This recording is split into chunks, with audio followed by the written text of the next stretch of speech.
to mesh. They're no longer personality A, personality B anymore. They start going together. So when all these other memories start coming in, meshing with the other memories, they go nuts. Most people. So most of these people committed suicide. Okay.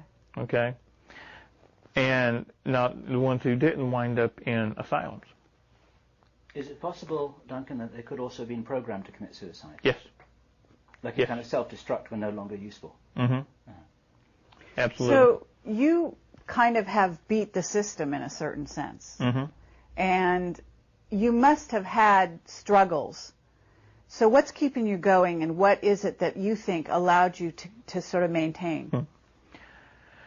After the car accident, we moved from this area. We moved to upstate New Jersey. I was never supposed to lift anything over 5 pounds again.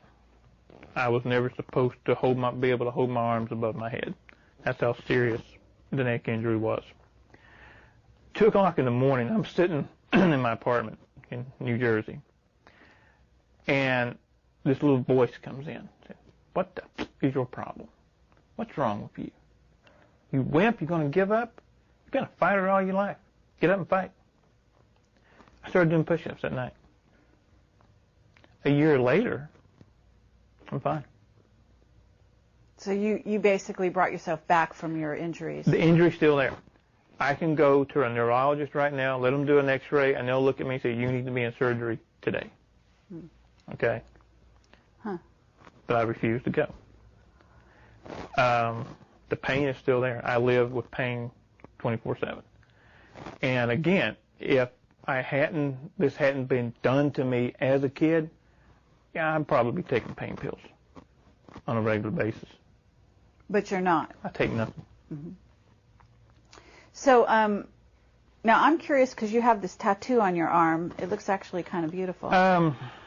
Is this something you got in Vietnam? No. This was supposed to be one of a kind. It's my design. Really? This was something that came to me in a dream, actually. Wow. And I designed it. Is that a dragon? That's a dragon. Uh-huh. And I had a tattoo artist do it for me. And it stayed one of a kind for a couple of years, and then all of a sudden I started seeing it out, and she does have her work on a website. Uh-huh. And then I'm walking in the Walmart across the street of all places about 6 months ago, and there's a paperback novel, and that's on the front cover of the paperback novel, identical. And you designed it? And I designed this. Wow, cool. It's very nice. So what happened in Vietnam? Because you have an amazing story about that. I was in North Vietnam twice that I know of. Okay. Some of these areas are still murky because, like I said, I keep finding out more things every day. Okay. Once when I was 12 years old. Okay. I know people say, "My God, 1972. You were in Vietnam in 1972. Actually, we weren't in Vietnam. We were in Cambodia. Okay. We weren't supposed to be in Cambodia. A Navy SEAL team and a Marine Corps recon team were pinned down by the Cambodian Khmer Rouge. They called in for reinforcements, somebody to get them out. And I'm telling you exactly what a Marine Corps recon captain and a Navy SEAL captain told me. Now, I have my own memories of it, but I saw it from my point of view. I'm going to tell you what from their point of view. A black helicopter, a Huey, lands. 12 kids come off the chopper.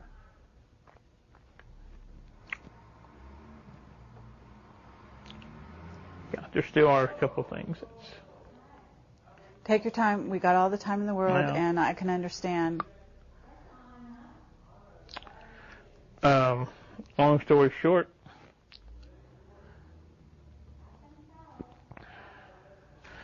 we came off the chopper, formed a semicircle, and we all held hands. Were they all boys? No. Were they all around the same age? Yeah, I was the oldest. Okay, so all around the age of 12?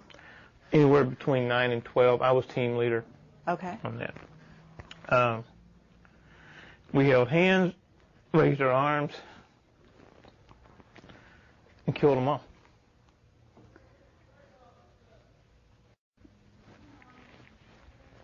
Who did you kill? Every May Road soldier within 20 miles. How is it that your powers were able to target the other side and not? I wasn't the trying to think of the phrase. I was like the lead battery, but I wasn't the one who did the targeting. Aimed. So you didn't actually aim your power. You guys were the power. Someone else did the aiming. Was it the kids that did the aiming, or someone else completely? One of the other kids. Oh yeah. Okay. Now, did you know the other kids? Mm-hmm. At the time, you knew the kids. I know one right now. Do you? Mm-hmm. Okay. Now, is this person willing to come forward or not? Not this one, no. Are they even aware that they're one of them? Mm-hmm. Are they? Yeah. Wow.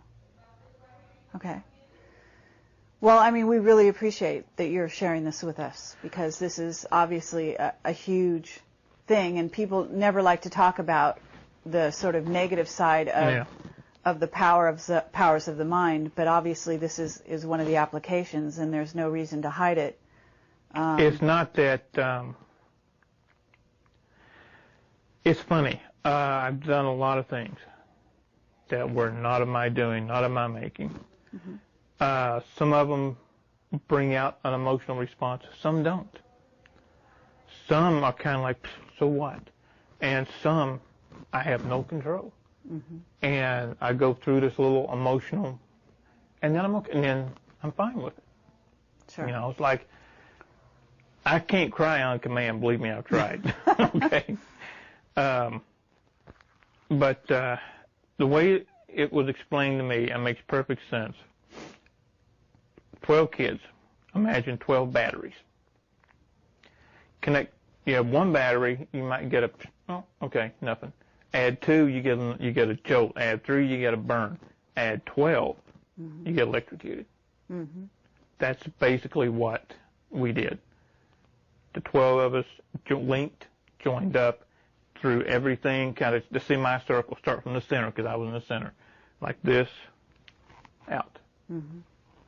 And that's what happened. And this is something you guys were obviously trained to do. Right. Do you have a memory at all? Has anything come back of your trainers? Remember the lady in the hardware store? Mm-hmm. Yeah, she figured very prominently when I was young. The next memory I have of her is in a lab coat. Oh. And I'm in this house. It's been described to me as the mansion. And I have my couple of ideas where this place is or was, but I have no proof. Okay. Mm-hmm. I'm in a hallway, and there's green and white tile. These 12 by 12 mm-hmm. tiles is on the floor. And I'm doing something that all of us that come out of this has the same trait. We don't come down on one knee or anything like that. We squat. Makes no sense in some ways, but in some ways to us it does. We squat on the balls of our feet with the arms out loose, almost like an animal. Okay? Okay. About 10 feet away, I have a small water bucket. And what I'm doing is raising the bucket, trying to turn it over, sit it down gently. Raising it with your mind or with Correct. Your hands? Just with my mind. I see. And what I'm doing is I'm raising it, turning it about halfway, and it's just dropping. I'm not getting it. Okay? And I look around, and this lady's behind me with her clipboard, taking notes. And I tried to get a response. I looked at her trying to be nice. I said, I've almost got it. And she basically just looks down, snarls, and walks off. Oh. There was nothing nice about any of this. Wow. So, okay. You said you were in Vietnam twice, mm-hmm. that you remembered. What